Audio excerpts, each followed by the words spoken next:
Pasando a otras noticias y que bueno, son noticias que siguen siendo intensas, pero estamos contentas y contentos de que está aquí nuestro queridísimo Jorge Luis Sierra Guzmán, pues además de ser colaborador de este espacio, de este medio de comunicación de Rompeviento, pues un gran amigo desde hace pues ya algunos años, décadas, y se encuentra aquí en la Ciudad de México, está de visita, aquí lo está viendo a mi lado. Jorge Luis, bienvenido. Ernesto, ¿qué tal? Es un gusto estar aquí contigo. Gracias, Sí. gracias, Jorge Luis. Jorge Luis Sierra Guzmán, em, tremendo lo que está sucediendo en Europa, lo que sucede con Ucrania, con Rusia. Hay un apuntalamiento por parte del gobierno de los Estados Unidos que finalmente pues le dice a Ucrania: puedes usar mis misiles de largo alcance, 300 kilómetros de alcance, y Ucrania pues ya los usó. Ha sido tendencia mundial esta situación, respuestas, discursos que haya hecho también Vladimir Putin llamando a la prudencia, pues son escenas que le cuesta a uno trabajo de ver y de mirar. Ahí viene Trump, ya se va Biden, Biden hace esto a última hora. ¿Cuál es tu lectura de qué es lo que está pasando? ¿Qué dimensión darle a esta crisis que hay entre la Unión Europea y Estados Unidos con Rusia a través de Ucrania? Lo que ya sabemos, Ernesto, es que esta es una crisis internacional, no solamente porque están en conflicto dos países que hacen frontera, sino además porque está una intervención externa que viene precisamente de Corea del Norte, que ya involucró a cerca de 11.000 efectivos del ejército de Corea del Norte, que están ahora desplazados en Rusia y que están pensados para una eventual ocupación de Kiev, la capital de Ucrania.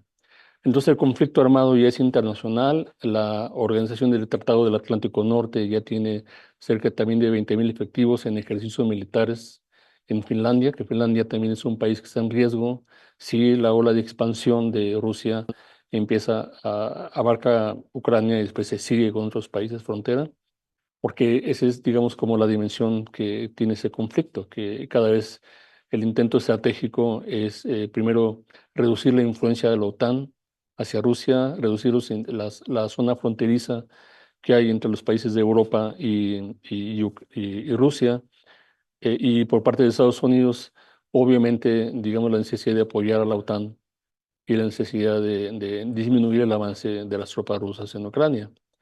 Entonces, la decisión que tomó el presidente Biden puede leerse en dos sentidos. Un sentido es que de alguna manera quiere ganar terreno antes de que entre en acción, en operación el nuevo gobierno del presidente Donald Trump, a un presidente electo, a partir de enero. Y una vez que esto ocurra, tratar de lograr la máxima ventaja militar que puede haber para poder sentar las negociaciones con otra posición de fuerza. Entonces, el uso de esos misiles son misiles superficie a superficie, que son Sí, misiles que son muy difíciles de interceptar, son misiles ultrasónicos, que tienen una gran capacidad explosivas, pueden pegar en objetivos que sean a más de 300 kilómetros de distancia y que han estado dañando principalmente instalaciones militares, depósitos de armas, depósitos de municiones, y eso es lo que ahorita está resintiendo el presidente Putin, que justo como una respuesta ante esa situación, dijo que había bajado los criterios con los cuales se podía emplear una arma atómica o una arma claro. nuclear, una arma de destrucción masiva, iba a bajar los niveles, que eran precisamente lo que contenía Estados Unidos para la autorización de uso mayor de la fuerza.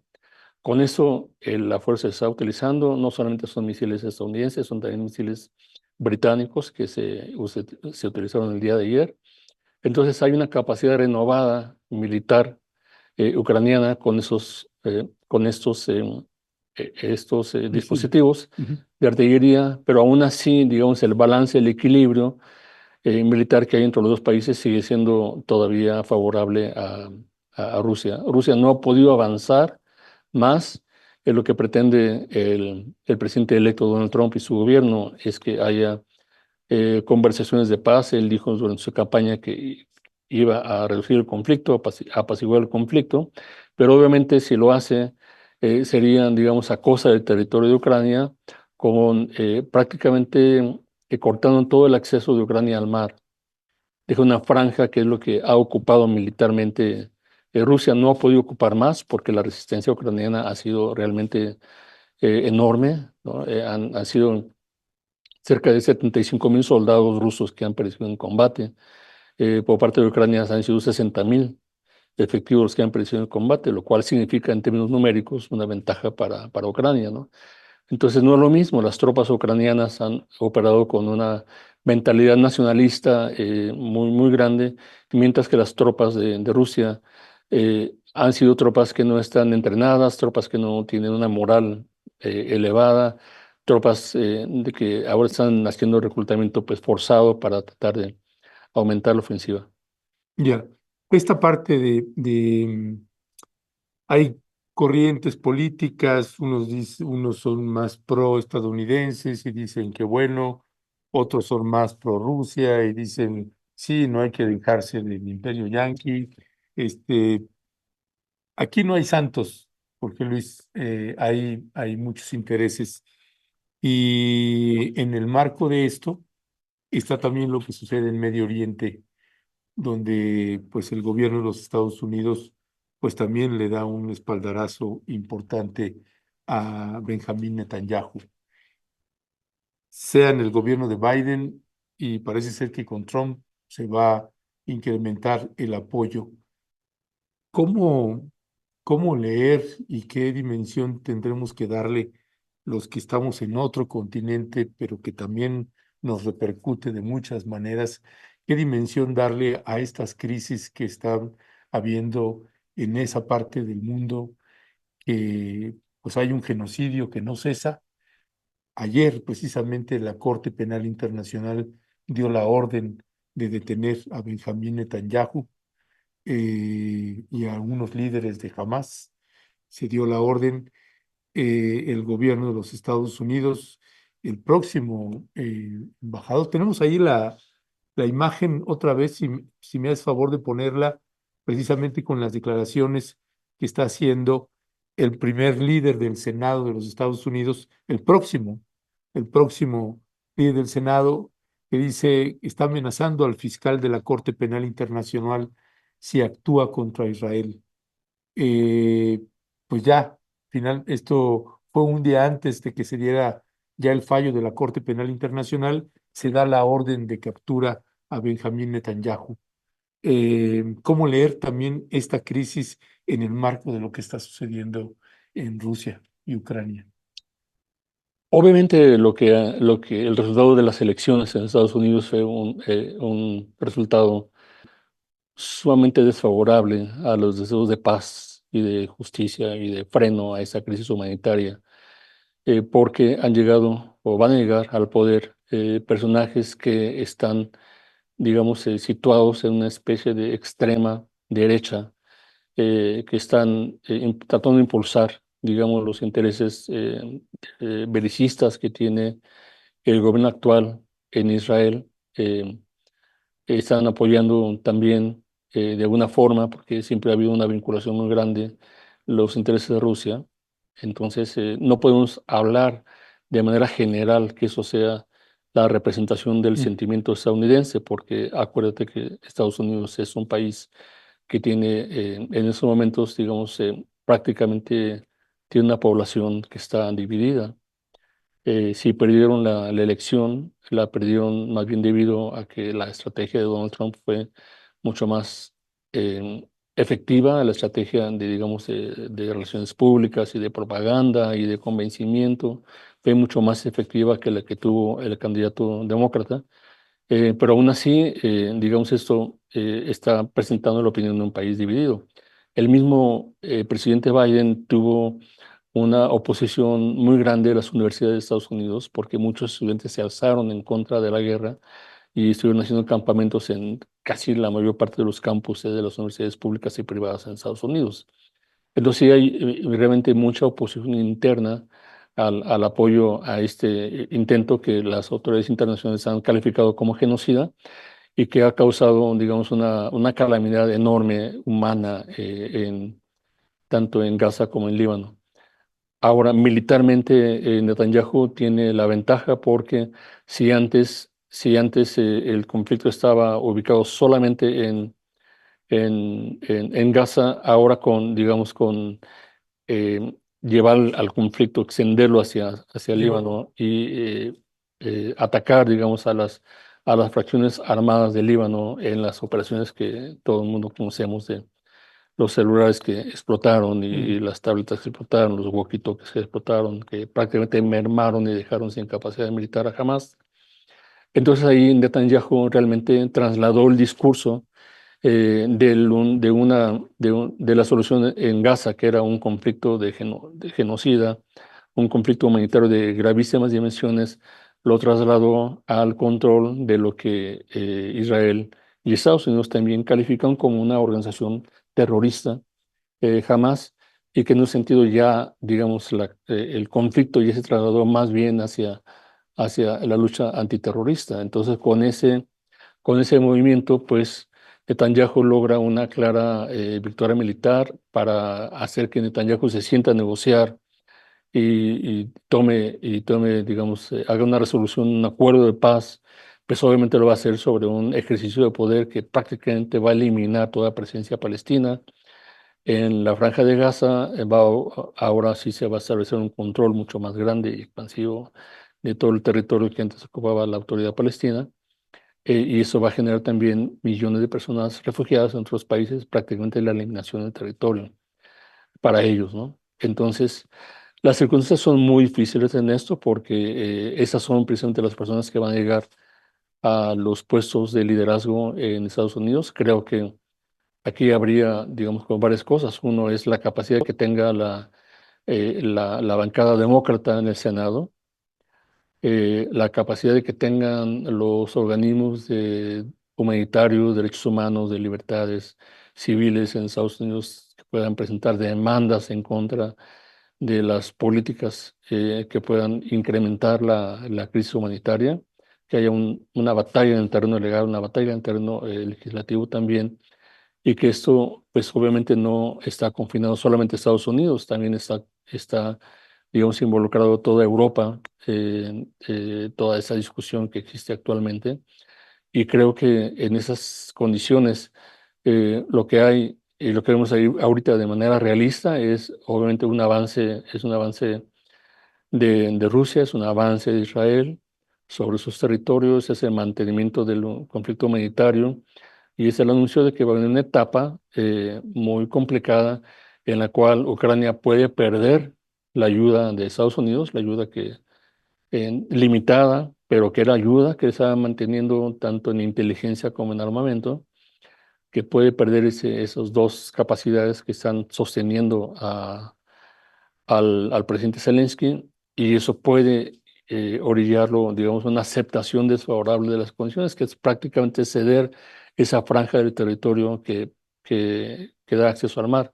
¿Por qué es estratégicamente tan importante esa franja? Porque precisamente lo que quiere Rusia es evitar que lleguen pues los portaaviones de la OTAN, le hace principalmente portaaviones de Estados Unidos, hacia, digamos, el mar más cercano a la frontera y de ahí puedan emplazarse misiles de largo alcance.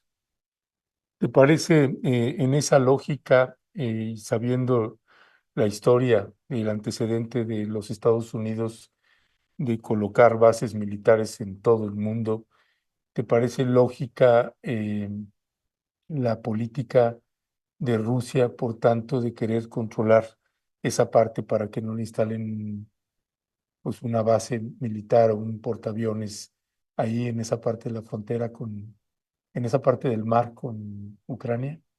Pues yo creo que efectivamente Estados Unidos ha puesto bases militares en los lugares que considera, digamos, fundamental proteger, ¿no? Debido a una visión, digamos, de largo plazo, en donde pueda, digamos, Estados Unidos evitar que las tropas rusas o de cualquier otro país que esté intentando atacar el territorio de Estados Unidos, que puedan evitarlo muy lejos del territorio, ¿no? Entonces, por eso, si Estados Unidos despliega portaaviones o fuerza naval muy lejos de su territorio, es una proyección de poder que le va a impedir, que va a facilitar que Estados Unidos logre interceptar todos los misiles que puedan estar dirigidos hacia Estados Unidos, que las fuerzas navales de otros países puedan acercarse a la costa de Estados Unidos y poner cerca a misiles de corto Claro, Estados alcance. Unidos y ponerse cerca de los otros países, ¿no?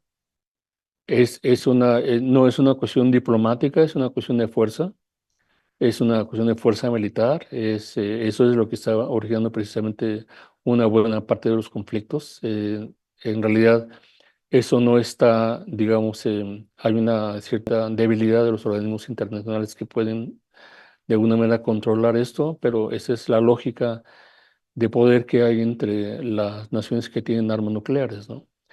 Ha habido esa lógica desde que fueron creadas las armas nucleares y creo que esa lógica va a permanecer durante todo el tiempo que siguen existiendo las armas nucleares. ¿Dónde colocarías en este conflicto, por ejemplo, de Rusia y Ucrania, la Unión Europea, OTAN, Estados Unidos, Corea del Norte? ¿Dónde colocarías a China? Porque China, bueno, hay una alianza de Rusia también con China y hay una competencia comercial brutal. Yo creo que ahorita, si siempre ha sido, creo que ahorita está en el momento más alto entre Estados Unidos y China, también en términos comerciales, pero también de armamentismo. ¿Qué decía al respecto ahí? No, no es solamente, digamos, la capacidad de influencia militar que tenga China. China, como tú sabes, es una nación que ha fortalecido su capacidad de guerra en el ciberespacio.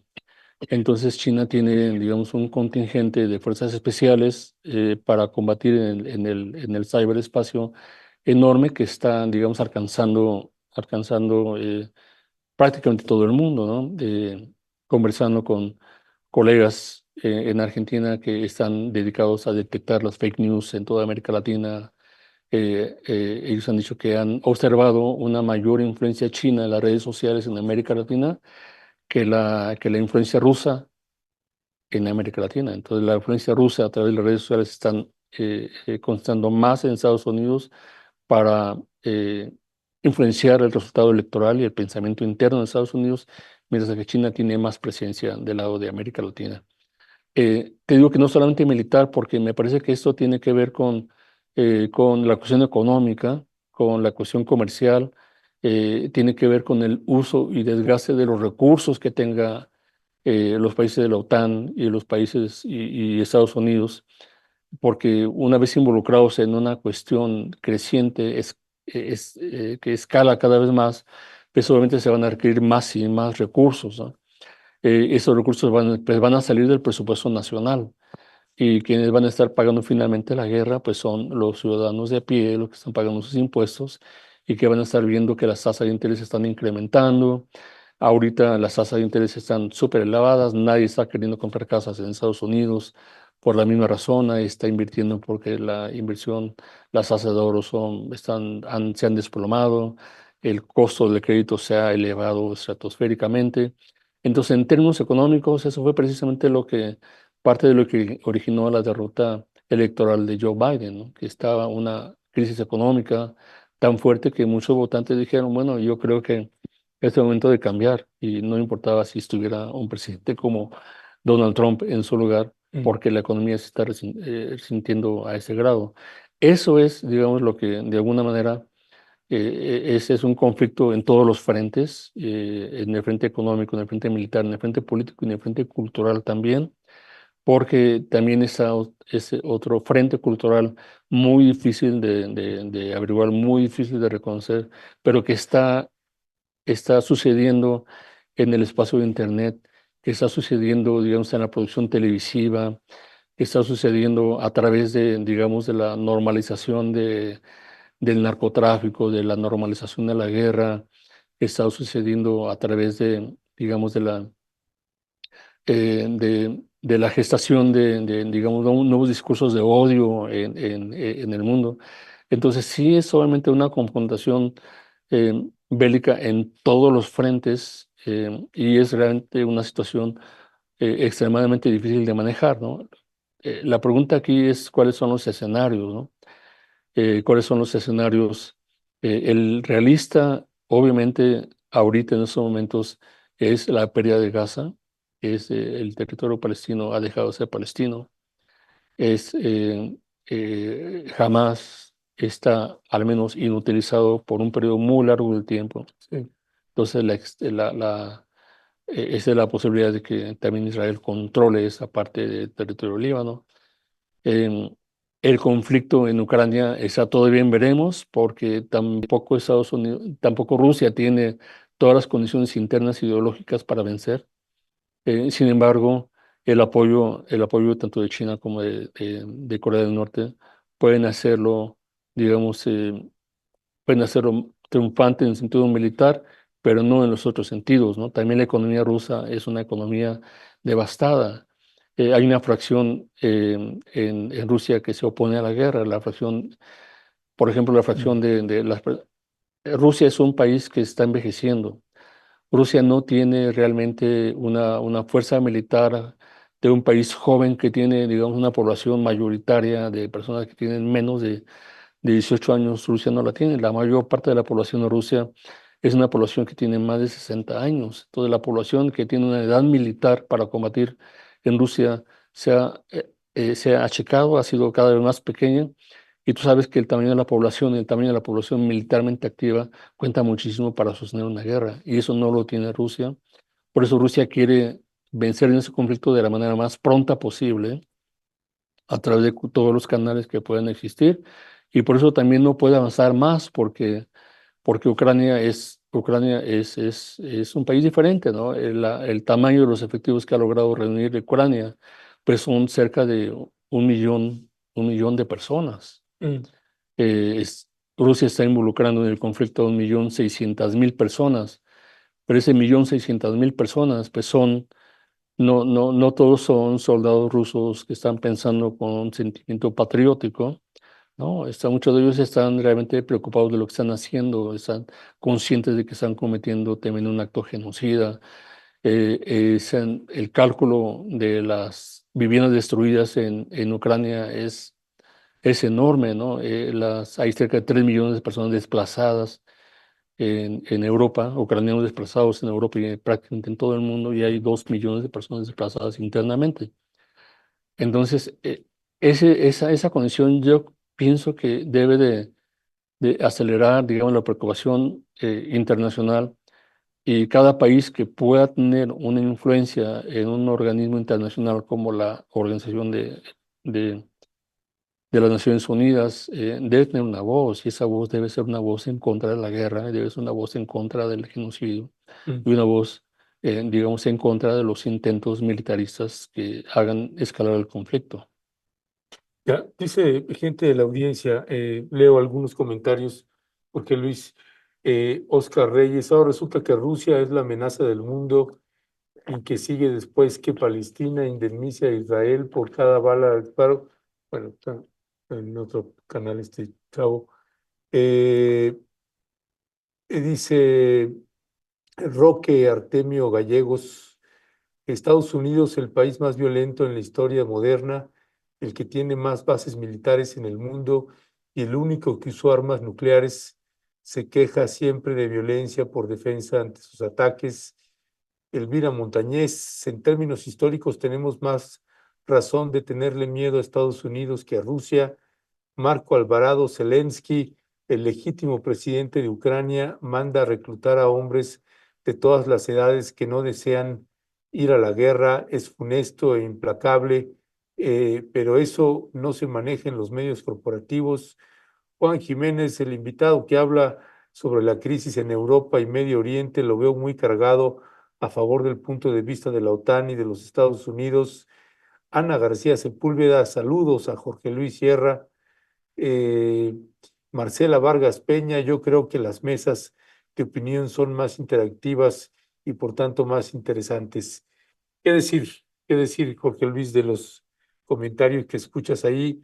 Una reflexión final de cómo tenemos que entender lo que está sucediendo allá, las implicaciones que puede tener para todas y todos nosotros. Implicaciones, yo creo que la primera implicación son la, es la condición humana, es la primera implicación que existe ahí, porque pues, lo que está pasando ahí es una matanza de grandes dimensiones, es una destrucción de las condiciones de vida de millones de familias, y eso creo que es la preocupación esencial, la número uno, ¿no? Eh, la, la segunda preocupación creo que también viene siendo en términos de políticos y en términos económicos. En términos políticos, la preocupación es que pueda haber y está habiendo una especie de radicalización de la política eh, a favor precisamente de Rusia, y eso es precisamente algo que no se está viendo, digamos, de una manera tan nítida. Creo que en ese sentido, sí, efectivamente, Rusia, tanto la influencia que puede tener Rusia sobre cómo están funcionando las democracias en este lado del continente, y la influencia que puede tener Rusia para expandir su control es una amenaza. Eso no se puede negar, es realmente una amenaza enorme. Viéndolo desde un punto de vista, digamos, global, está la posibilidad de que el conflicto en Ucrania pueda entonces cimentar una alianza entre China, Corea del Norte y Rusia en contra de Europa y en contra de Estados Unidos. Entonces, que eso pueda generar el riesgo de llevar todo el conflicto hacia otra guerra internacional, hacia otra guerra mundial de largo alcance. Y eso es exactamente lo que yo creo que en el pensamiento futuro debería de evitarse a toda costa, ¿no? Ya. Jorge Luis Sierra Guzmán, un placer Muchísimas tenerte gracias. por acá. Jorge Luis, pues es Jorge Luis Sierra Guzmán, experto en seguridad nacional, en seguridad interna, en Fuerzas Armadas, y que bueno, es un gusto tenerlo acá con nosotras y nosotros.